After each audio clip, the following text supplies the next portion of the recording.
Horrifying. A man, the most powerful figure in Las Vegas, kneels before a statue of the Virgin Mary, clutching a rosary tightly in his hand, whispering a promise to his dead wife. While that very wife is lying next to another man laughing, talking, stroking the belly of a child that is not his. He sends $5,000 every single month without fail for 5 long years, like a ritual of atonement. He cries in the darkness because he believes he failed to keep her alive. Until the night he discovers the truth, she never died. That death was a perfectly staged performance. And his money has been funding a brand new life, a brand new family, and a son he never even knew existed. Can you even imagine it? When the most powerful man in the city realizes that he was the biggest victim in the very love story he once believed was the most sacred thing in his life. This is the story of the most ruthless betrayal and the most painful lesson about love, loyalty, and the unexpected redemption that comes from a woman he has never met before. Welcome to the tragedy and the miracle. Before we dive into this chilling and mysterious story, please remember to subscribe to the channel Alex Truths and like this video. Every subscription, like, and share from you is a huge spiritual gift and an incredibly profound source of motivation for the channel's growth, so we can continue bringing wonderful videos every day to everyone. There would be no greater joy than receiving your love and support through the comments you leave right below this video. Comments sharing your emotions or telling us which province or city you're living and working in while listening to this story. Alright, let's continue together and immerse ourselves in this amazing, captivating story that's filled with deep emotions. My name is Lily Harper, and on this bitter October morning in 2025, I woke up the way I always do, curled on a thin mattress in the corner of a one-room apartment in North Las Vegas that smells of mildew and yesterday's rain. The wind howls through the cracked window like it's angry at me for still breathing. I pull the threadbare blanket tighter around my shoulders, but it does nothing against the cold that has settled into my bones. I am 29 years old and I feel 60. The electricity was cut off 3 days ago. I rationed the last of the bread stale slices from the discount bin and shared the final jar of peanut butter with my 6-year-old daughter Emma. She doesn't complain anymore. She just looks at me with those big, quiet eyes and says, "It's okay, Mama. We'll be warm tomorrow." I nod and smile, but inside I am screaming. Tomorrow never comes for people like us. I used to have a job cleaning motel rooms on the Strip. $10 an hour cash under the table. But the manager said I looked too tired and let me go. Too tired. As if exhaustion were a choice. Now the landlord is threatening eviction again. The rent is $800 a month money. I do not have money I will never have.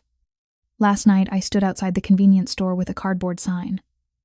Anything helps. God bless. A few coins, a half-eaten sandwich, and one man who spat at my feet and called me a beggar. I came home empty-handed and cried until my throat burned. Emma is still asleep beside me, her small chest rising and falling.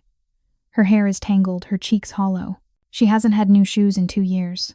The soles are worn through. I stuff them with cardboard every morning so the pavement doesn't cut her feet. I touch her forehead gently. No fever today. That is the only mercy I can count. Across town in a gated mansion overlooking the glittering lights of the Las Vegas Strip, Vincent Russo wakes in silk sheets that cost more than I earn in a year. He is 48, fair-skinned, broad-shouldered, with eyes the color of storm clouds over the desert. He is the most powerful man in this city, owner of half the security companies that guard the casinos, silent partner in construction projects that reshape the skyline.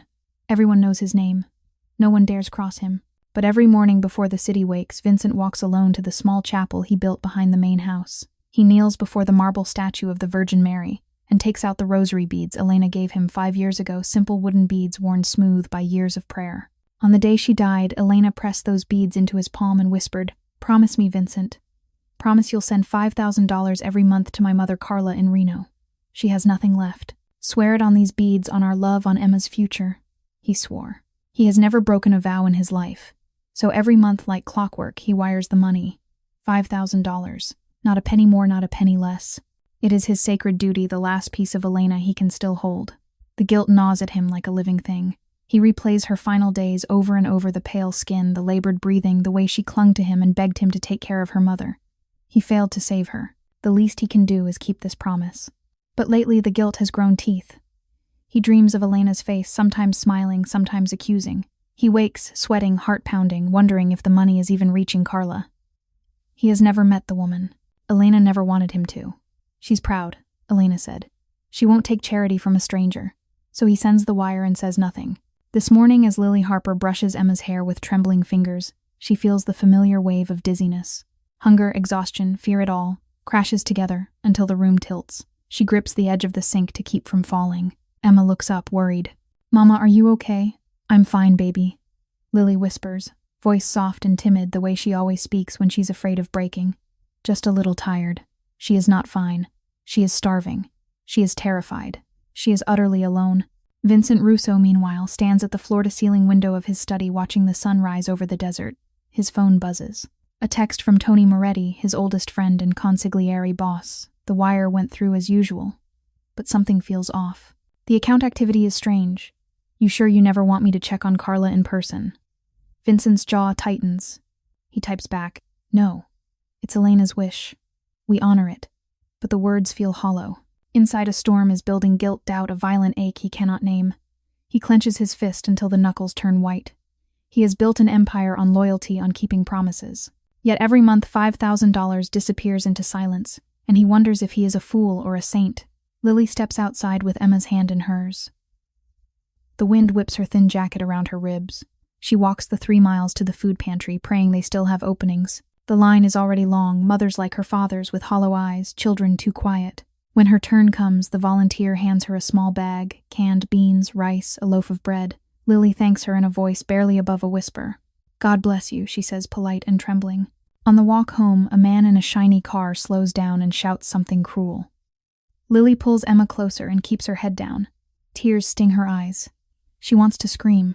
She wants to disappear. She wants anyone to see her pain and care. Vincent's day begins with meetings. Rival factions are pushing boundaries again.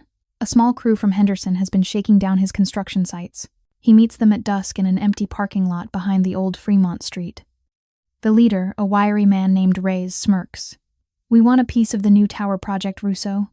Or we make trouble." Vincent steps forward, voice low and dangerous.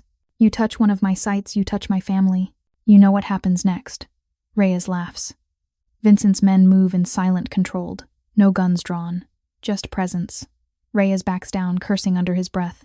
Vincent watches him leave, heart pounding with controlled rage. He hates this life sometimes. Hates the violence that shadows every deal. But he protects what is his. Always. Back home, Lily feeds Emma the last of the rice. The little girl eats slowly, saving some for tomorrow. Lily watches her daughter and feels her heart crack open. She cannot keep doing this. She cannot watch Emma grow thinner. She cannot survive another winter like this. In the mansion, Vincent opens the safe and takes out Elena's photograph. He traces her face with his thumb. "I'm trying," he whispers. "I'm trying to keep my word." But the guilt is louder now. It screams inside him. What if Elena was wrong? What if Carla doesn't need the money? What if he is pouring his honor into a lie? Lily lies down beside Emma, pulling the blanket over them both. The wind rattles the window. She closes her eyes and prays not for money, not for food, but for strength. For one single day when she doesn't feel like she is drowning. Across the city, 2 lives move on parallel tracks, one desperate and freezing, the other wealthy and haunted. One woman is about to lose everything. One man is about to discover that the vow he has kept for 5 years is the chain that binds him to a ghost. Neither knows yet that their paths are about to collide. Neither knows that the promise made in a dying woman's name is about to unravel everything. And when it does, the collision will be fierce, shocking, and against all odds beautiful. The days bleed into one another like ink on cheap paper. October in 2025 has turned cruel in North Las Vegas. Cold fronts sweep down from the mountains carrying wind that slices through my thin jacket like a knife. I wake each morning with my teeth chattering, Emma curled against me for whatever warmth 2 bodies can share. The mattress sags in the middle. We both roll toward the dip during the night, waking stiff and sore. Sleep is a stranger now. I lie awake, listening to the drip from the ceiling leak into the bucket I placed beneath it, counting the seconds between drops until my mind numbs. Today is the same as yesterday. I rise before dawn, careful not to wake Emma. My stomach is a hollow cave. Yesterday's rice is gone and the beans are for tonight if the pantry line isn't too long. I dress in the same clothes I've worn for 4 days straight. A faded hoodie with holes at the elbows, jeans that hang loose on hips that have grown too sharp.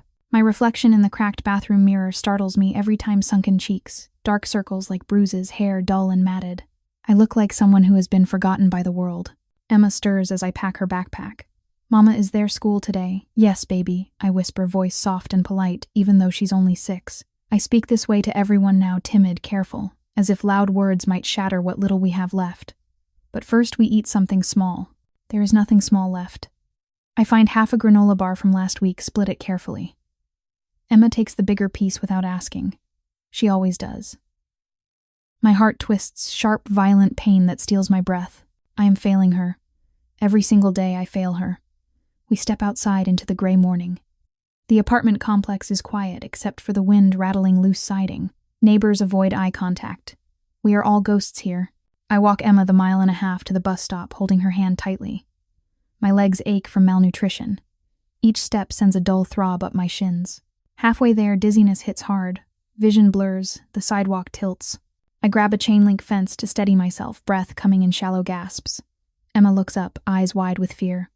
"Mama, I'm okay," I lie, forcing a smile. Just the wind. She doesn't believe me. Neither do I. Across the city in the marble-floored study of his mansion, Vincent Russo stares at the bank confirmation on his phone screen. $5,000. Sent. Gone. The same amount, the same day, the same account he has memorized like a prayer. 5 years of this ritual, and yet today his thumb hovers over the screen longer than usual. Doubt has taken root, small at first, a whisper now growing thorns. He sets the phone down and walks to the window. The Las Vegas Strip glitters below like a jeweled serpent, indifferent to the suffering it overlooks. His empire is vast security contracts for half the major casinos' construction bids that shape the skyline. He is wealthy beyond measure. Private jets, custom suits, art on the walls that costs more than most people's homes. Yet every month this wire transfer feels like bleeding. The guilt is worse today. He thinks of Elena's face in those final weeks, pale, fragile eyes pleading. "My mother has nothing, Vincent. Promise me." He promised. He swore on the rosary beads she pressed into his hand. But the questions gnaw harder now. Why exactly 5,000? Why no direct contact? Why does Carla never acknowledge Sophia, his daughter, Elena's child? Vincent's hand clenches into a fist. Inside a storm rages remorse like acid in his veins, violent conflict between duty and suspicion. He has built his life on loyalty, on keeping his word no matter the cost. Breaking this vow would mean betraying Elena's memory. Yet the silence from Reno feels wrong, like a circuit with hidden faults waiting to spark. His phone buzzes. Tony Moretti again. "Boss, I ran the account one more time. Transfers out within minutes every month. High volume. Doesn't look like an old woman paying bills." "You want me to dig deeper?" Vincent's jaw tightens. Not yet. But the words taste like ash. The doubt is spreading, burning. Meanwhile, the bus drops Emma at school. I watch her disappear inside small backpack bouncing. Then I turn toward the food pantry downtown. The line stretches around the block, hundreds of us shivering in the wind. I join the end arms wrapped around myself. A woman in front of me coughs wetly. A child behind me whimpers from hunger. We stand in silence, united only by desperation. An hour passes, then another. My legs tremble. When I finally reach the front, the volunteer looks tired. "We're out of fresh produce," she says. "Just basics today." I nod, voice barely audible. "Thank you. God bless." The bag is light canned soup crackers, a small carton of milk. Enough for 2 days if I stretch it. I thank her again, polite and trembling, then begin the long walk home. Halfway there, a gust of wind tears the bag. Cans roll into the gutter. I drop to my knees, scrambling to gather them, tears blurring my vision. A car slows. The driver laughs and drives on. Humiliation burns through me, hot, violent tearing. I am nothing. Less than nothing. I make it home, collapse on the mattress. The room spins. I curl into a ball, sobbing quietly so the neighbors won't hear. How much longer can we survive this? How many more nights of cold, of hunger, of watching my daughter grow thinner? Vincent's day is filled with tension. A rival crew from Henderson has been testing boundaries again, small shakedowns on his construction sites. He meets them at twilight in a deserted lot near the old railroad tracks. The leader, a man named Reyes, steps forward with 3 others. "We want in on the new resort project," Russo Reyes says, smirking. "Or things get complicated." Vincent stands motionless, flanked by his men. His voice is low, controlled. "You know my rules. Touch my sites, you touch my family. Walk away now." Reyes laughs, but there is uncertainty in it. Vincent's presence fills the space, powerful, unyielding. No words are raised. No fists fly. Just the weight of reputation. Reyes backs down, muttering threats as he retreats. Vincent watches them go, heart pounding with restrained fury. He protects what is his. Always. But tonight, alone in his mansion, the victory feels hollow. He sits in the chapel, rosary beads in hand. "Elena," he whispers, "if this is wrong, what have I done?" The guilt surge is violent, consuming. He presses the beads to his forehead, eyes burning. He has everything: money, power, yet the promise feels like chains. Back in the apartment, I feed Emma the soup. She eats slowly, saving some. I watch her and feel my heart shatter again. I lie beside her as the wind howls. Exhaustion pulls me under, but sleep brings no rest. Only dreams of warmth I cannot reach. Across the city, two worlds crack open. One woman clings to survival by threads. One man questions the foundation of his honor. Neither knows the other exists. Yet the cracks are widening. Suspicion grows in Vincent's chest like fire. In mine, only despair. And somewhere in the glittering darkness, fate is already turning. The cold has deepened in North Las Vegas. October of 2025 refuses to relent. Each night the wind finds new ways to claw through the thin walls of my apartment. I have taken to sleeping in my coat now, hood pulled tight, Emma tucked beneath my arm like a fragile bird. We share one pillow, one blanket, one dream of warmth that never arrives. My body aches constantly, sharp pains in my joints from malnutrition, a persistent tremor in my hands that makes even holding a spoon difficult. Sleep comes in shallow fragments, broken by the sound of my own teeth chattering, or Emma's soft whimpers when the cold reaches her too. This morning I woke to discover the water has been shut off. The notice taped to the door is stamped in red ink. Final warning. Payment overdue by 90 days. 90 days. 3 months of promises I could not keep. I stare at the paper until the words blur, then fold it carefully and tuck it into the drawer with the others. There are so many now: electricity, rent, medical bills from when Emma had a fever last winter and I had to choose between medicine and food. I chose medicine. We ate plain rice for 2 weeks. I take Emma to school with a plastic bottle filled from the neighbor's outdoor spigot. She doesn't ask why we brush our teeth with bottled water anymore. She just accepts it the way children learn to accept things they should never have to understand. After dropping her off, I walk to the library 3 miles, each step heavier than the last. My shoes are coming apart at the seams. I can feel the pavement through the sole. At the library, I use the free computers to search for jobs. Anything. Night cleaning, day labor. Even the listings for dishwashers require experience I no longer have. My resume is a single page of faded hope. I apply to 7 positions. None reply. I sit in the quiet reading room, head in my hands, fighting the dizziness that comes in waves. The librarian, a kind woman in her 60s, brings me a cup of water without being asked. "You okay, hun?" she whispers. I nod, throat too tight to speak. My voice when it comes is barely audible. "Yes, ma'am. Thank you." I leave before I cry in front of strangers. Across the city, Vincent Russo sits in the leather-bound quiet of his office, the skyline of Las Vegas framed behind him like a conquered kingdom. The room is immense: polished mahogany desk, crystal decanters, a Persian rug worth more than most people's homes. Yet he feels none of it. His attention is fixed on the folder Tony Moretti has just placed before him. Tony stands across the desk, arms folded, face grim. He has been Vincent's friend since they were boys, running errands for the old families. He is the only man Vincent trusts with everything. Boss Tony begins, voice low. I couldn't let it go. I pulled the transaction history discreetly. That account Elena's mother uses. It's not behaving like an elderly woman on fixed income. Vincent opens the folder. Pages of numbers stare back at him. Deposits arrive, his $5,000 every month, and within hours most of it is gone. Transfers to other accounts. Wire moves. Cash withdrawals. High-velocity activity that doesn't match the life of a widowed mother in Reno. Vincent's hand tightens on the paper. The room feels suddenly smaller. "What else?" he asks, voice dangerously quiet. "The address on file is wrong," Tony says. "It's not a senior apartment. It's a short-term rental complex in Henderson. The kind people use when they don't want to be found. And the name on the lease, not Carla. It's been rented under a different name for the last 3 years. Vincent feels something cold settle in his chest like ice cracking over a deep lake. 5 years. 5 years of wires. 5 years of guilt. 5 years of honoring a promise that suddenly feels like smoke. He stands, walks to the window. The strip glitters below, indifferent. Inside, the conflict is violent remorse, tearing at one side of his heart, suspicion ripping at the other.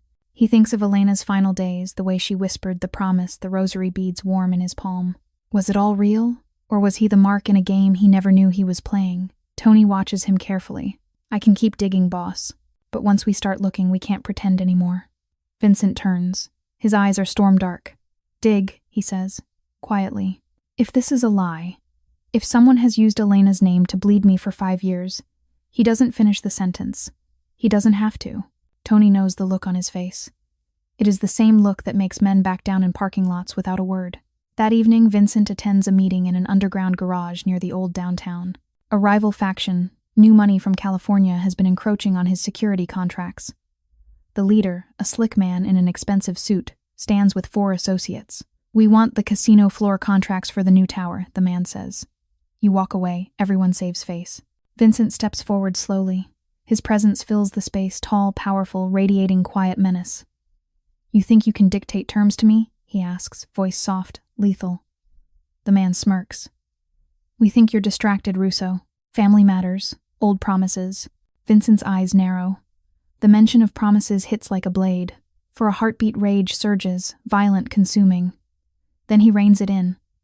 No fists, no blood, just words that carry more weight than guns. "Leave," Vincent says, "and don't come back." The man hesitates, then retreats. His men follow. Vincent watches them go, heart-pounding with restrained fury. He protects what is his, but tonight he wonders if the thing he has protected most faithfully is the very lie destroying him. Back in the apartment, I sit on the floor with Emma. We eat crackers by flashlight, the last of the pantry bag. She falls asleep against my shoulder. I stroke her hair, tears falling silently. I feel horror at how thin she has become, anxiety that tomorrow will be worse, fear that I will lose her to this life. Confusion swirls. Why me? Why us? Why does the world keep turning while we freeze? I lie down beside her body, numb with cold and exhaustion. The wind howls outside. I close my eyes and pray not for miracles, but for strength to face another day. In the mansion, Vincent kneels in the chapel, rosary beads in hand. He presses them to his lips. "Elena," he whispers, voice breaking for the first time in years, "if you lied to me, if this was all a game." The guilt is unbearable, the suspicion is worse, and beneath both something new stirs, something dangerous, something he cannot yet name. Suspicion has taken root. It grows like fire in dry grass. And somewhere in the glittering, merciless city, 2 broken hearts are being drawn toward collision. Neither knows how close the truth has come. Neither knows that the first revelation is only the beginning of the storm. The wind has turned vicious in North Las Vegas. Late October of 2025 brings nights so cold that frost forms on the inside of my window like cruel lace. I have started sleeping in layers, my coat, Emma's old sweater, the thin blanket wrapped twice around us both. My body is a map of suffering, ribs sharp under skin, wrists so thin the bones look ready to break through, constant tremor in my fingers from too many nights without enough food. Sleep is a thief now. It comes only in snatches, leaving me more exhausted than before. I wake aching, dizzy, the room tilting until I press my palms to the cold floor to anchor myself. This morning, the landlord pounded on the door at 6 o'clock. 3 days, Lily. 3 days or you're out. His voice carried through the thin wood like judgment. I stood on the other side, heart hammering, whispering, "Please, sir, just a little more time." He laughed, short, cruel, and walked away. I slid down the door, knees to chest, silent tears, burning tracks down my cheeks. 3 days. 3 days until we have nowhere to go. Emma was still asleep. I didn't want her to see me like this. I wiped my face, stood on shaking legs, and began the long walk to the community center. They sometimes have emergency food vouchers. Sometimes. The walk takes 2 hours. My shoes are barely shoes anymore, soles flapping, toes numb from cold. Halfway there, a gust of wind knocks me sideways. I stumble into a chain-link fence, palms scraping against rust. Pain flares bright and hot. I bite my lip to keep from crying out. A passing car slows, the driver stares, then speeds away. No one stops. No one ever stops. At the community center, the line is endless. I wait 4 hours. When my turn comes, the volunteer looks at my thin frame, my hollow eyes, and sighs. "We're out of vouchers until next week." I nod, voice small and polite. "Thank you anyway, ma'am. I understand." I turn away before the tears fall. Outside, I lean against the wall, dizziness crashing over me like a wave. The world spins. I slide down until I'm sitting on the concrete, head between my knees, breathing shallow. A young mother with a toddler glances at me with pity, then looks away. I am invisible. I am nothing. Across the city, Vincent Russo moves like a shadow through the glittering veins of Las Vegas. He has not slept properly in days. The folder Tony gave him sits on the passenger seat of his black SUV like a live grenade. He has made the decision. He needs to see with his own eyes. He drives to the address in Henderson, a modest apartment complex, tucked behind a strip mall, the kind of place that advertises month-to-month no credit check. He parks across the street, hood-up collar turned against the wind. He does not look like a Mafia boss tonight. He looks like any other man in a dark jacket waiting for someone, but inside the conflict is tearing him apart. Guilt screams that he is betraying Elena's memory. Suspicion whispers that the betrayal has already happened to him. Remorse and rage twist together until his chest aches with the pressure. He waits 3 hours. The sun sinks low, painting the desert sky in blood and gold. Then he sees her. A woman steps out of apartment 214. Mid-30s, dark hair pulled into a loose ponytail, carrying a canvas grocery bag. She moves with a familiar grace, head tilted slightly when she checks her phone, a small gesture he has watched 1,000 times across breakfast tables. Vincent's breath stops. The bag slips from his fingers to the floorboard. It is Elena, not the wasted, dying woman he buried 5 years ago. This Elena is healthy, vibrant cheeks flushed from the cold. She laughs at something on her phone, soft, musical, the same laugh that used to fill their home. Vincent's hands grip the steering wheel until the leather creaks. His heart slams against his ribs, shock, confusion, horror crashing through him in violent waves. The world narrows to this single point. The woman he mourned, the woman he promised to honor forever, is alive, walking, breathing, living. He watches numb as she crosses the parking lot. A man appears from the next building, mid-40s, casual, in jeans and a leather jacket. He takes the grocery bag from her, kisses her cheek. She smiles up at him, open, warm, unguarded. Vincent feels something inside him fracture. The rosary beads in his pocket suddenly burn like coals. He sits motionless for another hour after they disappear inside. The sky darkens. Streetlights flicker on. His mind is a storm betrayal so deep it feels like drowning, guilt so sharp it cuts, rage so violent he can taste blood. How could she? How could Elena, his Elena, fake her death, leave their daughter, leave him to grieve while she built a new life? And the money, $5,000 every month, wired faithfully honoring a promise she herself demanded. Has it funded this apartment, this man, this life without him? Vincent starts the engine, drives away slowly. His hands shake on the wheel. He has never felt so lost. Power, wealth, control, none of it matters now. Everything he believed was sacred has been turned into a weapon against him. That night in the mansion, he stands in the chapel. The rosary beads lie on the altar. He stares at them as if they might speak. Why, he whispers. The word breaks. Tears, rare, hated, burn his eyes. He has everything. Marble floors, crystal chandeliers, men who obey his every word. Yet he has never felt poorer. Back in North Las Vegas, I carry Emma home from school. The wind bites harder tonight. We stop at a corner store. I have $2 left. I buy a single pack of ramen. The clerk looks at me with something close to pity. I thank him softly, voice trembling. Outside, a group of teenagers laugh as I pass. One shouts something cruel about beggars. I keep walking, head down, tears freezing on my lashes. We reach the apartment. The landlord's notice is still taped to the door. 2 days left. I cook the ramen on the hot plate, our last meal before eviction. Emma eats half. I give her the rest. She looks at me with those big eyes. Mama, are we going to be okay? I pull her close. Yes, baby, I whisper. We'll be okay. But inside, terror grips me, cold, numbing, violent. I don't know how. I don't know where. I only know we are running out of time. Across the city, Vincent Russo sits alone in the dark. The folder is open on his desk. Photos of the woman in Henderson stare back at him. Elena. Alive. Suspicion has become certainty, and certainty has become a wound that will not stop bleeding. The promise he kept for 5 years was never real, and the truth, when it finally breaks free, will change everything.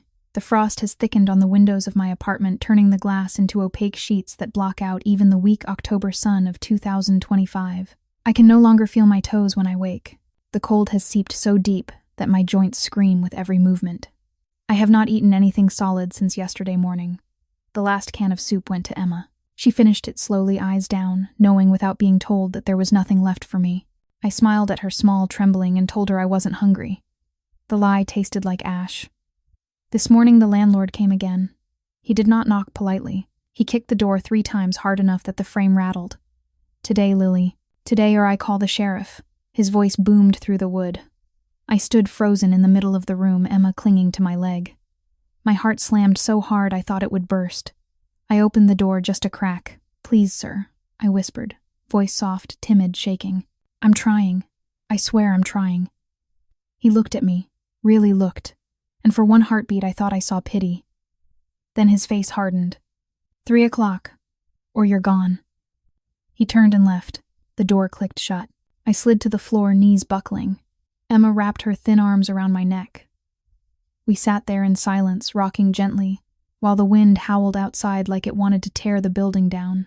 I did not cry until she went to school. Then the tears came hot, violent, tearing through me until my throat was raw. I pressed my forehead to the cold floor and begged whatever listened for mercy. Mercy never came. Across the city, Vincent Russo has not slept in 48 hours. The mansion around him, marble corridors, crystal chandeliers, walls lined with paintings worth millions, feels like a mausoleum. He has locked himself in the private office he rarely uses, the one with the reinforced door and the safe that holds secrets older than his empire. On the desk lies a thick manila envelope delivered at dawn by a private investigator he trusts with his life. Vincent opens it with hands that tremble, something he has not allowed himself to feel in years. The first document is a hospital discharge summary dated 5 years ago, 3 days before Elena's supposed death. The signature is clear: patient released to family care, stable condition. The name on the release form is Carla's. Not as next of kin. As legal guardian due to patient's emotional distress and temporary inability to make medical decisions. Vincent's breath catches. He reads it again, then again. The paper crumples slightly in his grip. The next page is the death certificate filed the same day at a different hospital across town. The doctor's signature is shaky, practiced. Vincent recognizes the name.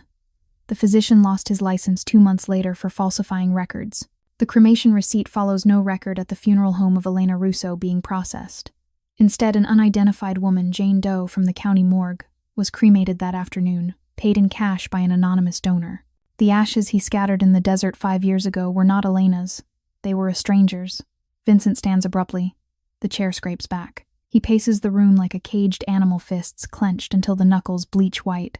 The conflict inside him is cataclysmic. Remorse that has festered for years now collides with betrayal so profound it feels like a physical wound. He trusted. He honored. He grieved. And all of it was built on forgery, on lies, on a performance so calculated it steals his breath. He opens the final folder. Life insurance payout statement. $2 million. Paid to Carla 3 months after the death. The beneficiary change form is dated 4 days before Elena supposedly died. Reason cited: marital difficulties. Vincent's knees nearly buckle. There were no difficulties. Their marriage had been solid, deep, real, at least on his side. He sinks into the chair, head in his hands. Tears come then, silent, burning. The man who commands fear in every corner of Las Vegas weeps alone in his palace of wealth. The rosary beads sit on the desk like an accusation. He picks them up, presses them to his lips. Why? The word is torn from his throat. Why did you do this to me, to Sophia? The pain is violent. It rips through layers of armor he has worn for decades. Guilt once directed at failing to save her, now turns inward in a new direction. Guilt for believing, for honoring, for pouring 5 years of devotion into a deception. He calls Tony. Voice rough. She's alive. Everything was staged. The hospital, the certificate, the ashes, the insurance, all of it. Tony's silence on the other end is heavy. Then, what do you need, boss? Everything, Vincent says. Every record, every trace. I want to know how far this goes. That afternoon, Vincent drives to a quiet industrial lot on the edge of town. A rival crew has been pushing again. Small threats slashed tires on his construction trucks. He meets their representative alone, no backup. The man is young, cocky, wearing a gold chain that glints in the pale sun. We're not backing off, Russo, the man says. You're distracted. Everyone sees it. Vincent steps closer. His presence is overwhelming, quiet power, restrained fury. You think you know me, he asks, voice low. You think you know what I'm capable of when someone takes what's mine. The man swallows. No violence erupts. Just the weight of Vincent's stare. The young man backs away, hands raised. We'll reconsider. Vincent watches him leave. Inside, the rage is molten. Not at this small-time thug. At the woman who stole 5 years of his life. At the mother who helped her. At himself for never questioning sooner. Back in North Las Vegas, I collect Emma from school. The wind is merciless. We walk home slowly. My legs shake. Halfway there, a police cruiser slows beside us. The officer rolls down the window. Ma'am, you okay? I nod, voice barely a whisper. Yes, sir. Thank you. He looks at Emma's thin coat, my hollow face. You need help. I want to scream, yes. I want to fall to my knees and beg. Instead, I say, we're fine. Really. Polite. Timid. Broken. He drives away. I keep walking. When we reach the apartment, the door is padlocked. A sheriff's notice is taped across it. Eviction complete. Do not enter. I stare at the lock. The world tilts. Dizziness crashes over me. I stagger, catch myself on the railing. Emma looks up, eyes eyes wide. "Mama," I pull her close. "It's okay, baby," I lie. My voice cracks. "We'll figure it out." But there is nothing to figure. We have nowhere to go. The cold is coming. Night is falling. I sit on the concrete steps with Emma in my lap. We huddle together. The wind tears at us. I rock her, gently humming a lullaby I barely remember. Tears freeze on my cheeks. Across town, Vincent Russo stands in the dark of his chapel. The rosary beads are clenched in his fist. The documents are spread across the altar like evidence in a trial. The woman he loved is alive. The promise he kept was a lie. And the pain of that truth is only beginning to unfold. Night has fallen over North Las Vegas like a heavy, suffocating blanket. The temperature has dropped below freezing, and the wind cuts through the thin layers I wear as if they are paper. Emma and I sit huddled on the concrete steps outside our former apartment building, the padlock gleaming mockingly in the streetlight. My arms are wrapped around her small body, trying to share what little heat remains between us. My coat is threadbare. The lining has torn away in places, letting the cold in like an invited guest. I have not eaten since yesterday morning. My stomach is a constant gnawing pain, sharp twisting, reminding me with every breath how close we are to breaking. Emma's head rests against my chest. She is shivering, though she tries to hide it. Her little hands clutch the front of my hoodie. "Mama," she whispers, voice small and sleepy. "When can we go inside?" I swallow the lump in my throat. "Soon, baby," I murmur, stroking her tangled hair. "Soon." It is a lie. I have no plan, no shelter, no money. The shelters are full tonight. There was a line around the block earlier, and they turned people away. I carried Emma back here because it was the only place I could think of. Now we wait in the dark, exposed to the wind, to the stares of passing cars, to the indifferent city that has already decided we do not matter. A police cruiser slows as it passes. The officer shines a light on us. I tense, heart hammering. He rolls down the window. "You can't stay here, ma'am. It's private property." I nod quickly, voice soft and trembling. "Yes, sir. I understand. We're leaving soon." He looks at Emma, then at me, thin, hollow-eyed, shivering. For a moment, I think he might offer help. Instead, he sighs. "Find somewhere safe. It's going to get colder." The window rolls up. The cruiser moves on. I press my lips together to keep from crying. The humiliation burns deeper than the cold. We are not even worth stopping for. Across the city, Vincent Russo drives through the glittering arteries of Las Vegas in silence. The black SUV glides past neon signs and towering hotels, past fountains of water that dance in impossible colors. His wealth surrounds him, custom leather seats heated against the chill, the faint scent of expensive cologne, the quiet hum of a vehicle that costs more than most people earn in a lifetime. Yet he feels none of it. His mind is locked on the woman he saw in Henderson. He has spent the day gathering more. Surveillance footage, bank records, a discreet tale. The truth is worse than he imagined. Elena is not only alive, she is thriving. The private investigator's latest report sits on the passenger seat. Photos. Elena laughing in a coffee shop, carrying expensive shopping bags, walking hand in hand with the same man from the apartment complex. In older footage pulled from public security cameras near the rental, her profile shows the unmistakable curve of pregnancy. She is several months along. The timeline matches. She was already carrying another man's child before she died. Before she looked into Vincent's eyes and begged him to promise to care for her mother forever. Vincent's grip on the steering wheel tightens until the leather creaks. The betrayal is a living thing inside him, clawing, tearing, violent. She planned this. She orchestrated her escape while he planned their future, while he held her hand through what he believed were her final days, while he wept at her bedside and swore on the rosary beads to honor her dying wish. The money, $5,000 every month, has funded this new life.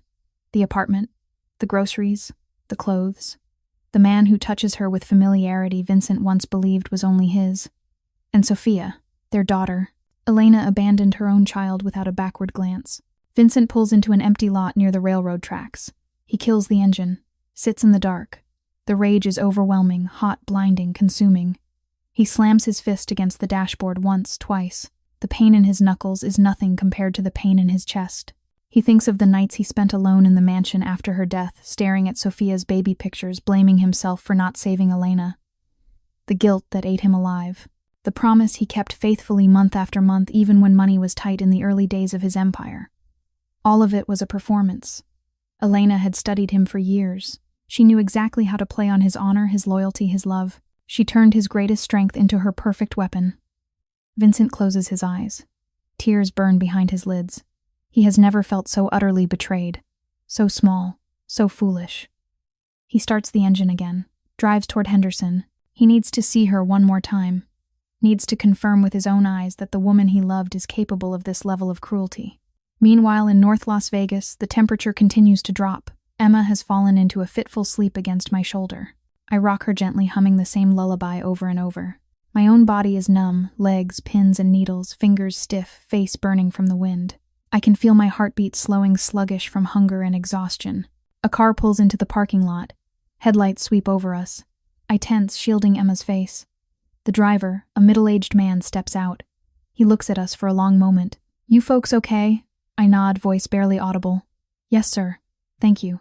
He hesitates, then reaches into his pocket, pulls out a $20 bill and holds it out. "Get somewhere warm tonight." My hand shakes as I take it. Tears spill over before I can stop them. "Thank you," I whisper. "God bless you." He nods once and drives away. $20. Enough for a cheap motel room for one night. Enough to keep Emma from freezing. I gather our few belongings, the backpack, the blanket, and begin the long walk to the nearest budget motel. My legs are lead. Dizziness comes in waves. I stumble twice, nearly falling.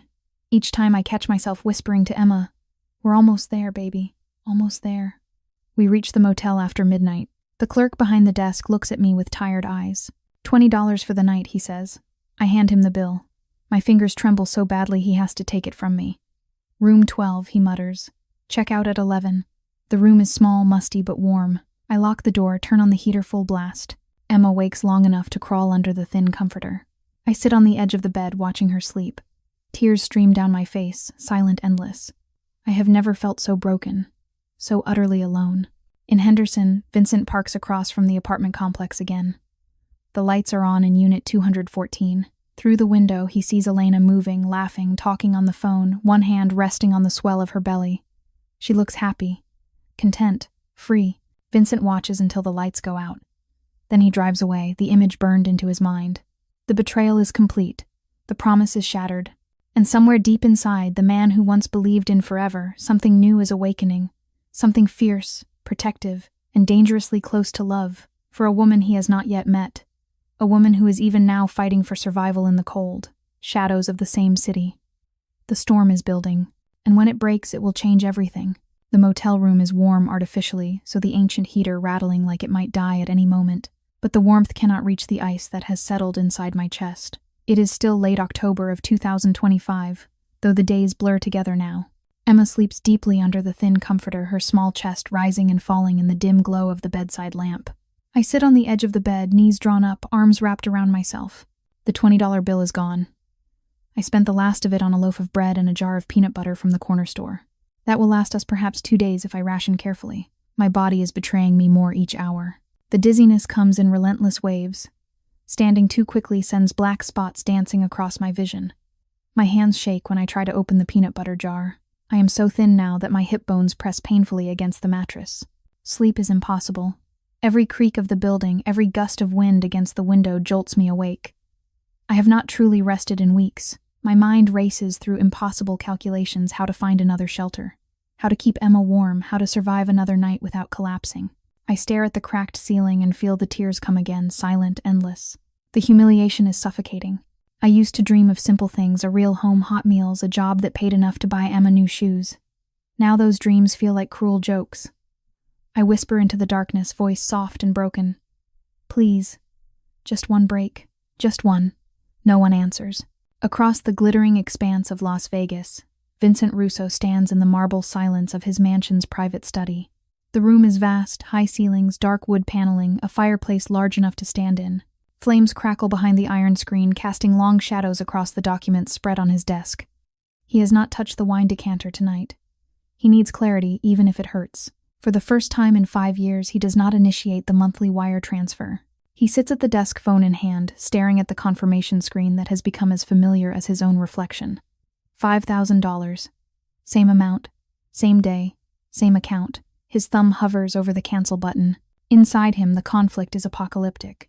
Every fiber of his being screams that this is betrayal of Elena's memory of the vow he made on her deathbed, of the rosary beads that still lie on the altar in the chapel. Yet the evidence is overwhelming: the forged documents, the fake ashes, the insurance payout, the new life Elena is building while he grieves.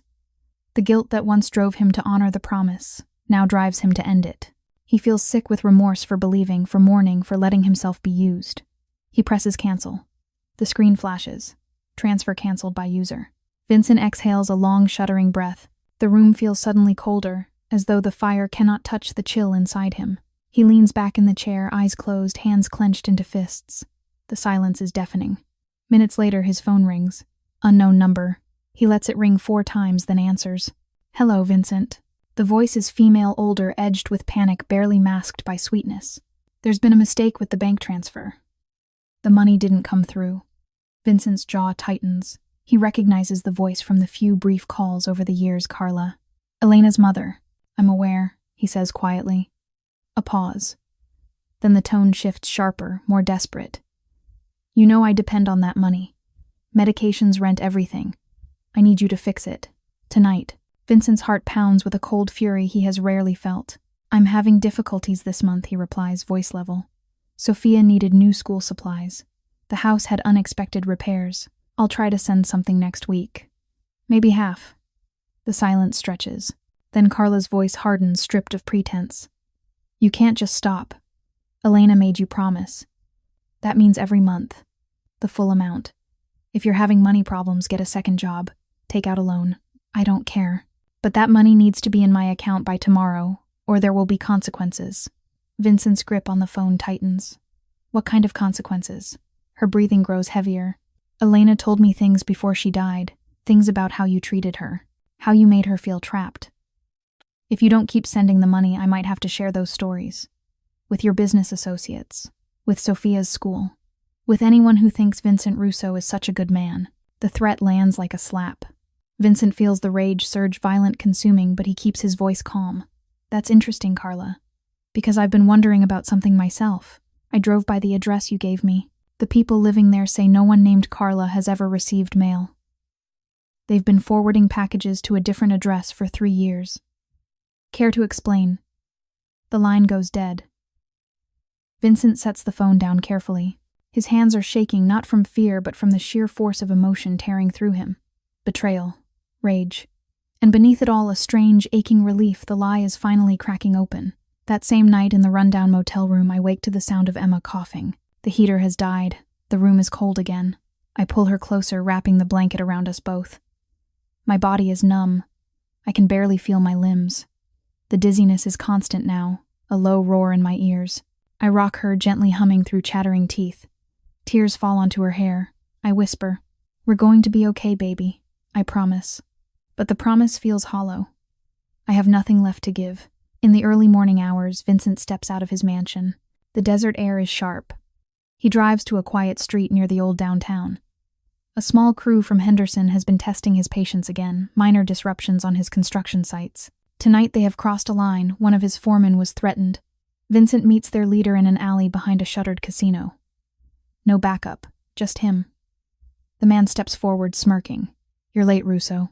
We thought maybe you forgot how things work around here." Vincent's eyes are dark, dangerous. "I never forget." He steps closer. The man falters. Vincent's voice is low, lethal. "You touch my people again. You touch everything I have. Walk away. Now. No fists. No blood. Just the weight of a man who has lost everything he believed in and has nothing left to lose." The leader backs down, muttering curses. Vincent watches him disappear into the shadows. Inside, the storm rages on. He has stopped the money. Carla has threatened him. Elena's lie is unraveling. And somewhere in the same cold city, a woman and her child huddle in a dying motel room, fighting for one more day. The backlash has begun. The desperation is mutual. And the collision, when it comes, will be fierce beyond imagining. The cold has become a living enemy in late October of 2025. The motel heater died sometime after midnight, and the room temperature has plummeted. I lie curled on the thin mattress with Emma pressed against my chest, our shared blanket pulled tight. My breath clouds in the dim light from the parking lot, seeping through the curtains. I can no longer feel my feet. My legs are numb from the knees down. The pins and needles have faded into a dull, terrifying absence.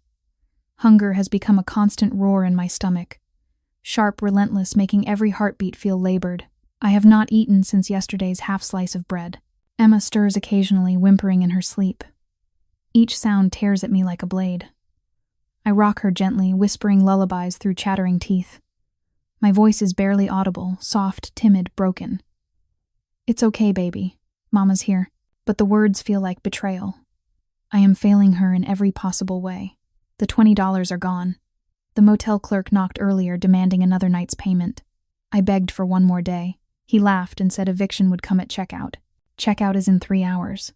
I close my eyes and feel the dizziness sweep over me again, violent waves that make the room spin. I grip the edge of the mattress to keep from falling off the bed. Horror rises in my throat. What happens when we are forced out? Where do we go? The shelter lines are endless. The streets are freezing. I imagine Emma's small body in the wind, her thin coat, no protection, and the terror is so complete it steals my breath. Across the glittering sprawl of Las Vegas, Vincent Russo stands alone in Red Rock Canyon at dusk. The desert wind whips through the red rock formations, carrying the scent of sage and dust. He has chosen this place deliberately remote, open, no witnesses except the sky. Carla has agreed to meet. Her last message was frantic. We need to talk. Come alone. Red Rock by the visitor center overlook. Sunset. Vincent waits in the shadow of a boulder, dark coat collar turned up, hands in pockets. The rosary beads are there too, pressed against his palm like a burning coal. Inside him, the storm has reached hurricane force. Guilt once for failing Elena now rages against the woman who used his love as currency. Remorse for 5 years of blind devotion wars with a fury so deep it feels like it might consume him. He has stopped the money. The lie is exposed. Now he needs the truth from the woman who helped orchestrate it. Carla arrives exactly at sunset. She steps out of a nondescript sedan coat, pulled tight scarf wrapped high. She looks younger than the frail, grieving mother he imagined, mid-60s, sharp-eyed, moving with purpose. She spots him and approaches slowly. "Vincent," she says, voice tight. "You shouldn't have stopped the money." He steps forward, voice low and controlled. "You shouldn't have lied to me for 5 years." Her eyes narrow. "You don't understand. There are people involved, bigger than you, bigger than Elena. You stop the flow, you put everyone in danger." Vincent's jaw clench. "Tell me about the people." Carla hesitates. The wind howls between them. Then she speaks, words spilling out in a rush. "Elena came to me months before the plan. She was terrified, said she couldn't live in your world anymore, the danger, the late nights, the constant fear for Sophia. She wanted out, clean, no divorce, no custody battle, just gone." Vincent's heart twists, violent, painful. "So she faked her death." Carla nods. "It was supposed to be simple. Insurance money to start over. New identity. Disappear. But Elena, she got greedy. Said if she was going to be dead anyway, why not keep the monthly payments coming from you? From others. Grieving men are easy. They want to honor promises. They don't ask questions." Vincent feels the ground shift beneath him. Others. Enough to make it sustainable, Carla says, eyes fixed on the horizon. 3 cities. Nevada, Arizona, California. Maybe 15 streams at any time. Elena gets 20%. I get a cut. The rest funds the network, fake, documents, new lives, bribes. It's clean. It's quiet. Until you stopped paying. Vincent's hands clench into fists. The betrayal is total. Elena did not just leave him. She built an industry on his grief. On the grief of other men like him, widowers, fathers, men who believed in love and duty. He steps closer. "You helped her abandon Sophia. You took my daughter's mother and turned her into a ghost for profit." Carla's face hardens. "Elena made the choices. I just facilitated." Vincent's voice drops to a dangerous whisper. "You took everything from me. 5 years of my life, my honor, my daughter's childhood." Carla looks away. "It's bigger than you, Vincent. If you go to the authorities, they'll come for you. For Sophia." The threat lands like a blow. Vincent's rage surges white-hot, blinding, but he reins it in. No violence. Not here. Then he hears the soft crunch of footsteps on gravel. Shadows move along the ridge. 4 men, dark coats, purposeful strides. Carla's eyes widen in fear. They weren't supposed to. Vincent turns slowly. The leader steps forward, a tall man with a scar across his cheek. "Russo, you've caused problems." Vincent stands motionless. "This ends tonight." The man smirks. "We think you need reminding who runs things." They close in. Vincent does not flinch. His voice is calm, lethal. "You touch me, you touch my family. You know what happens next." The wind howls. The men hesitate. Vincent's reputation is a weapon sharper than any blade. The leader raises a hand, stop. They back away slowly, disappearing into the dusk. Carla stares at Vincent, face pale. "You don't know what you've started." Vincent meets her gaze. "I know exactly what I've started, and I'm going to finish it." He turns and walks away, leaving Carla alone in the gathering dark. Back in the motel, checkout time has come and gone. The clerk pounds on the door. Time's up. I scramble to gather our things. Emma wakes crying. I pull her close, whispering, "It's okay, baby. We're going." My legs shake as I stand. Dizziness crashes over me. I nearly fall. The clerk opens the door with a master key. "Out. Now." I nod, voice trembling. "Yes, sir. Thank you for the room." We step into the cold. The wind hits like a slap. Emma clings to my leg. I pick her up, though. My arms tremble and begin walking. Nowhere to go. No plan. Just forward, one numb step at a time. In the mansion, Vincent stands in the chapel. The rosary beads lie on the altar. He kneels, head bowed. The confrontation is over. The network is exposed. And the man who once lived by promises now lives by the need to protect what remains, and though he cannot yet name it, by the fierce, burning need to find and save the woman whose suffering he has only glimpsed from afar. The storm has broken, and the rescue has begun. The night has turned merciless in late October of 2025. The wind screams through the empty streets of North Las Vegas, carrying shards of cold that pierce straight to the bone. Emma and I have been walking for hours, slow, staggering steps since the motel forced us out. My arms ache from carrying her. She is too heavy for my wasted strength, yet too fragile to set down on the frozen sidewalk. My coat is soaked through from the thin sleet that started an hour ago. My shoes are gone, lost when the soles finally tore away completely. I walk in socks now, the fabric shredded feet, numb and bleeding in places I can no longer feel. We stop beneath the awning of a closed laundromat. The fluorescent security light flickers above us. Emma's head lolls against my shoulder. She has fallen into exhausted sleep again. I sink to the ground back against the brick, pulling her onto my lap. My body shakes uncontrollably. Cold, hunger, terror all blending into one violent tremor. The dizziness is constant now. The world tilts every time I move my head. I press my cheek to her hair, breathing in the faint scent of the motel shampoo. Tears fall freely. I no longer try to stop them. A police cruiser passes slowly. The spotlight sweeps over us. I tense, shielding Emma's face. The officer stops, lowers the window. "You can't stay here, ma'am. It's not safe." I nod, voice cracked and barely audible. "Yes, sir. I know. We're going." He looks at us, my thin frame. Emma's hollow cheeks, the blood on my socks, and something flickers in his eyes. Pity, perhaps. Then he sighs. "Find shelter. Call the hotline if you need help." The window rolls up. The cruiser drives away. I press my lips together until they bleed. The humiliation is a living thing inside me, hot, choking. We are not even worth the paperwork of being taken somewhere safe. We are invisible. We are nothing. Across the city, Vincent Russo drives through the desert night in silence. The black SUV's headlights cut sharp paths through the darkness. He has not returned to the mansion. He cannot face the empty rooms, the chapel, the rosary beads that now feel like chains. Instead, he drives aimlessly, mind-locked on the confrontation in Red Rock Canyon. Carla's confession echoes in his skull. The network, the multiple victims, the calculated cruelty of it all. His phone buzzes. A message from the private investigator: "Found something you need to see." Sending now. Vincent pulls to the side of the road. Opens the file. The first document is a birth certificate dated 4 years ago, 6 months before Elena's supposed death. Name of child: Luca Russo. Father: Vincent Russo. Mother: Elena Russo. The certificate was filed quietly in a small county office 2 hours from Las Vegas. There is a hospital discharge summary attached: mother and child released to family care.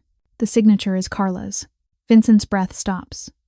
The next page is a photograph, grainy, taken from surveillance outside a daycare center in Reno. A small boy, perhaps 4, now holding Carla's hand. Dark hair like Elena's. Eyes the color of storm clouds. Vincent's eyes. The boy is his son. Elena did not just fake her death. She carried another child, his child, while planning her escape. She gave birth in secret. She handed the infant to her mother. And then she disappeared, leaving Vincent to grieve a wife and raise one daughter alone, never knowing he had lost a son as well. The betrayal is cataclysmic. Vincent's hands shake so violently the phone slips to the seat. He stares at the photograph until his vision blurs. Tears come hot, furious, unstoppable. The man who has faced down rivals without flinching now weeps like a child. The pain is physical, sharp tearing, as though something inside his chest has been ripped open. He thinks of the nights he sat with Sophia, telling her stories about her mother, promising her that Elena loved her more than anything. He thinks of the empty place at the table he always felt, blaming himself for not being enough. He thinks of the promise Elena forced from him on her deathbed: $5,000 every month to support the woman who now raises his hidden son. Vincent slams his fist against the steering wheel. Once, twice, the horn blares into the empty desert. He roars a raw animal sound of rage and grief.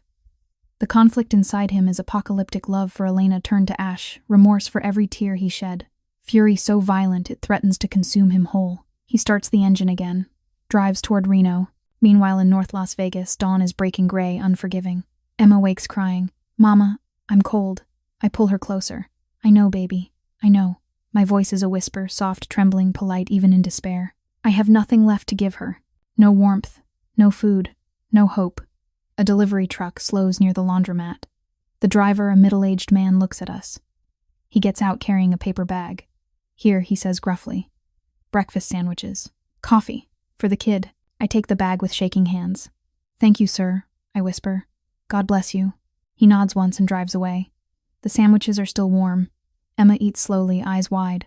I give her both. I cannot swallow past the lump in my throat. In Reno, Vincent parks outside a modest duplex. The address from the daycare surveillance. He waits in the shadows. At 8 o'clock, Carla emerges, holding the hand of a small boy. Luca. His son. The boy laughs at something Carla says. Vincent watches from the car, heart shattering anew. The child is healthy, well-dressed, loved. While Sophia grew up without a mother, while Vincent drowned in guilt, Luca lived. Vincent does not approach. Not yet. He drives away, tears streaming down his face. The ultimate betrayal has been revealed. The hidden child has been found. And in the heart of the powerful man who once believed in promises, something is breaking open, something fierce, protective, and achingly close to love for a woman he has never met. A woman who is even now walking the frozen streets with her own child, fighting for one more breath. The truth has torn him apart. And from the ruins, a new resolve is rising. The sleet has turned to a stinging, relentless rain in the final days of October 2025. North Las Vegas is a gray, unforgiving blur of wet concrete and sodium lights. Emma and I have been walking since dawn, slow, stumbling progress with no destination. My socks are soaked through blood, mixing with rainwater, leaving red footprints behind me. Every step sends fresh pain shooting up my legs, but the numbness is worse. I can barely feel my feet anymore. My arms tremble from carrying Emma for miles.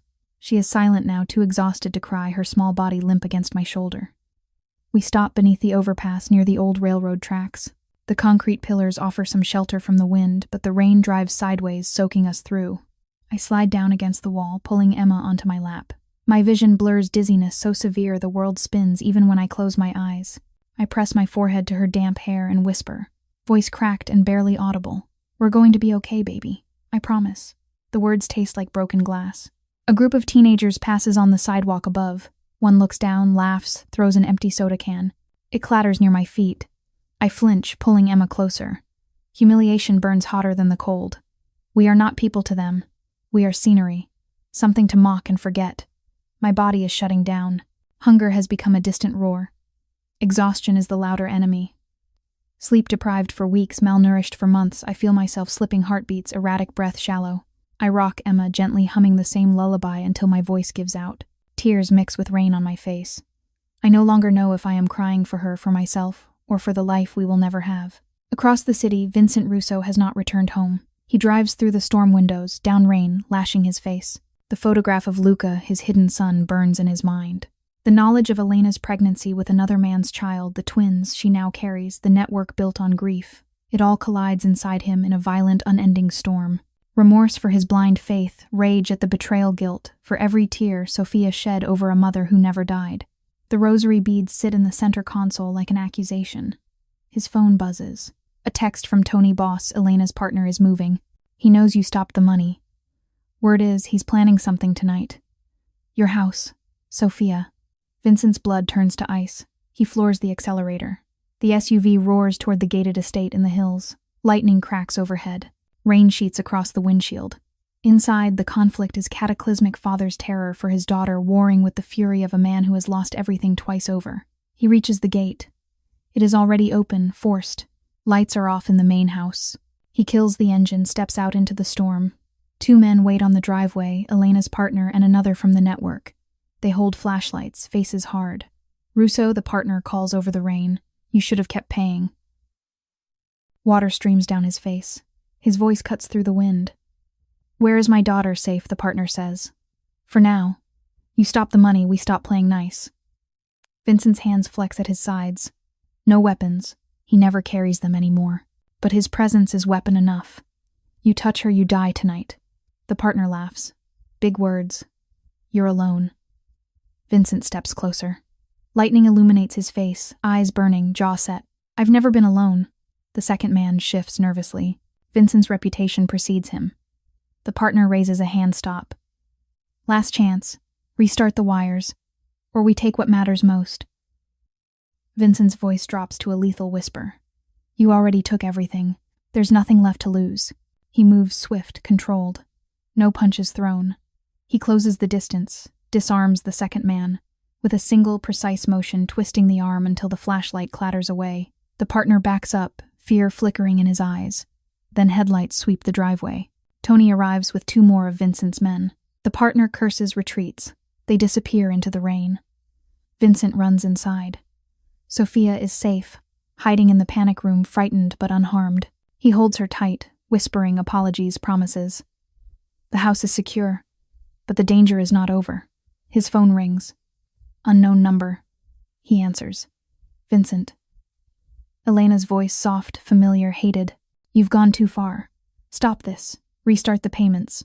Or next time we don't miss. Vincent's grip tightens. You took my son from me. You left Sophia. You used me for 5 years. This ends tonight. Silence. Then you'll regret it. The line goes dead. Vincent stands in the storm-lit foyer, heart pounding. The betrayal is complete. The threat is real. And somewhere in the same freezing city, a woman he has never met is walking through the rain with her child fighting for survival. He turns to Tony. Find her. The woman from the food pantry footage. The one with the little girl. Bring her here. Tonight. Tony nods. Vincent looks out into the night. The rain pounds the windows like accusations. In North Las Vegas, I stagger forward again. Emma is awake now, crying softly. Mama, I want to go home. I know, baby, I whisper. I know. Lightning cracks. Thunder rolls. I stumble, knees buckling. The world tilts violently. I catch myself on a street sign, breath coming in gasps. Pain explodes behind my eyes. I slide down the pole, Emma in my arms. Then headlights cut through the rain. A black SUV stops. A man steps out, tall, broad-shouldered coat flapping in the wind. He approaches slowly. I tense, shielding Emma. Please, we're leaving. We won't cause trouble. He kneels in the puddle, rain streaming down his face. His voice is low, gentle, almost reverent. You're safe now. I look up into storm cloud eyes filled with something I cannot name. Sorrow, determination, and something deeper burning that steals my breath. He reaches out carefully. Let me help you. I hesitate, fear, confusion, exhaustion warring inside me. But Emma is shivering violently. I have nothing left. I nod, tears mixing with rain. He lifts Emma, gently cradling her against his chest. Then he offers me his hand. I take it. His touch is warm, steady, impossibly strong. The moment our fingers meet, something inside me fractures, quiet, violent, irreversible. He leads us to the SUV. The heat inside is overwhelming. Emma sighs in relief. I sit beside her, trembling numb. Vincent watches from the driver's seat as the woman, thin-soaked eyes wide with shock, holds her daughter close. The sight hits him like a physical blow. She is everything Elena was not. Fragile, brave, broken by the world, yet still protecting her child with every last breath. In that instant, suspicion dies. Love, fierce, sudden, passionate, ignites. He grips the wheel until his knuckles bleach white. The conflict is overwhelming rage at Elena, remorse for his blindness, and this new burning need to protect this stranger who has suffered in silence while he lived in luxury. He starts the engine, drives toward the mansion. The storm rages outside. Inside, something new is being born. The rain had stopped by the time Vincent Russo carried Emma inside the mansion, but the storm inside his chest raged on. Marble floors gleamed under chandeliers that cost more than most people earn in a decade. Yet the air felt heavy, charged with the weight of everything he had lost and everything he was about to gain. Lily Harper, thin as a reed, eyes wide with shock, followed him through the grand foyer, clutching the blanket he had wrapped around her shoulders. Her bare feet left wet prints on the heated stone. She looked up, voice soft, timid, almost a whisper. Sir, I don't understand. Vincent turned. For the first time in 5 years, the powerful man who commanded fear in boardrooms and back alleys felt something softer than steel in his chest. It was not pity. It was recognition. He saw in her the exhaustion he had worn for half a decade, grief disguised as duty, hope ground down by betrayal. He cleared his throat, voice low but steady. You're safe now. Both of you. No questions. No strings. Lily's knees buckled. Vincent caught her before she hit the floor, arms strong around her fragile frame. She trembled not from cold but from the violent shock of being seen, of being held without expectation. Her mind reeled dizziness, numbness, the world tilting as if she had stepped off a cliff. Why? She whispered. Why would you? Because I know what it's like to carry someone else's pain, he said, and I know that lesson better than most. He led her to the guest wing where the lights were soft and the air smelled of fresh linens. A doctor waited, discreet, kind. Emma was examined first. She fell asleep, clutching a stuffed bear Vincent had somehow produced from thin air.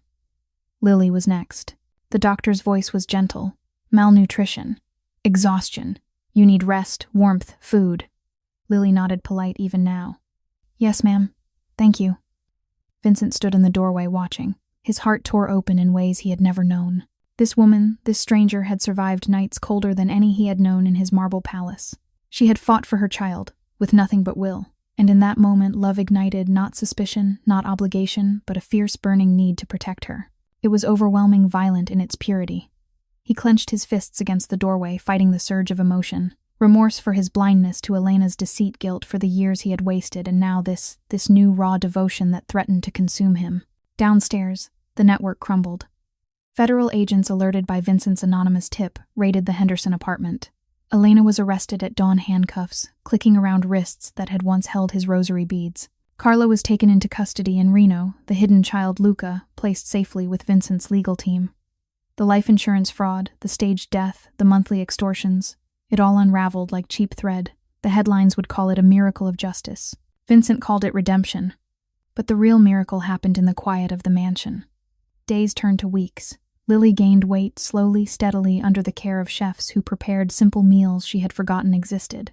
Emma laughed again, her voice echoing through halls that had known only silence since Sophia left for boarding school. Vincent watched them from afar, at first torn by his own unworthiness. He had built an empire on fear. How could he offer love without tainting it? One evening he found Lily in the library, tracing the spine of an old book with trembling fingers. She looked up, startled. Mr. Russo. I didn't mean to, Vincent, he corrected gently. Just Vincent. She nodded, voice soft. Vincent, I don't know how to thank you. He stepped closer. The space between them crackled with unspoken tension. You don't have to. But I need to tell you something.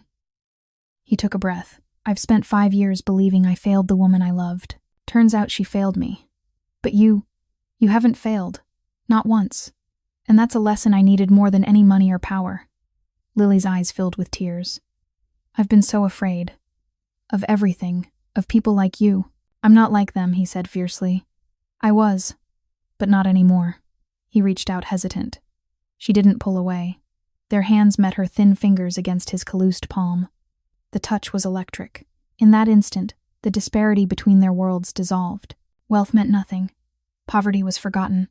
There was only this two broken people finding wholeness in the other. The love that blossomed was not quiet. It was explosive nights spent talking until dawn, walks through the desert where Vincent carried Emma on his shoulders while Lily leaned on him, sharing stories of survival. He told her about the hidden child, the betrayal, the guilt that had nearly destroyed him. She told him about the years of scraping by the fear that had become her constant companion. In those moments of condensed stillness, they healed. But the world was not done testing them. Rival factions, remnants of the network, tried once more to intimidate Vincent. One night, 3 men waited in the shadows near the estate. Vincent faced them alone, rain lashing his coat. Walk away, he said, voice low. She's under my protection now. They hesitated, then backed off, vanishing into the night. No violence, just the quiet certainty of a man who had found something worth fighting for. Lily watched from the window, heart pounding. When he returned, soaked and shivering, she met him at the door. You didn't have to. I did, he interrupted. For you, for Emma, for us. She reached up, cupping his face. The kiss that followed was not gentle. It was desperate, passionate, a collision of souls that had known too much loss. His arms wrapped around her, pulling her close. And in that embrace the last walls crumbled. They married in the desert at sunset, simple, intimate, with Emma as flower girl and Luca toddling behind, clutching a stuffed bear. The rosary beads, once a symbol of manipulation, were passed to Lily as a vow of truth. Wealth and poverty, skin color, past mistakes, none of it mattered. Love had bridged the chasm. Years later, the mansion echoed with laughter. Sophia returned from college, met her half-brother Luca, and embraced Lily as a second mother. The network was gone. Elena served her sentence in silence. Carla lived quietly, her role in the fraud reduced but not forgotten. Vincent and Lily built a foundation for single mothers. Knowledge shared lessons. Learned education offered. They taught women how to rise, how to protect, how to love again. In every speech, Vincent spoke of the lesson he had learned, that true power is not in wealth but in compassion. That real strength is in choosing to lift others even when you yourself are broken. And in the quiet moments when the children slept and the desert wind whispered through the windows, Vincent would hold Lily close. "I was lost until you," he'd say. She'd smile, eyes shining. "And I was invisible until you saw me." Their love was not perfect. It was real, forged in fire, tempered by trials, unbreakable. Disclaimer. All stories on this channel are fictional and created solely for entertainment purposes. Any resemblance to real people, events, or places is purely coincidental. If this story moved you, please subscribe to Alex Truths, like and share. Tell us in the comments, how does it connect to your life? What lesson did you take away? We want to hear your emotions deep from the heart. Until next time, stay warm, stay kind, and remember, knowledge and love can change everything. See you in the next video.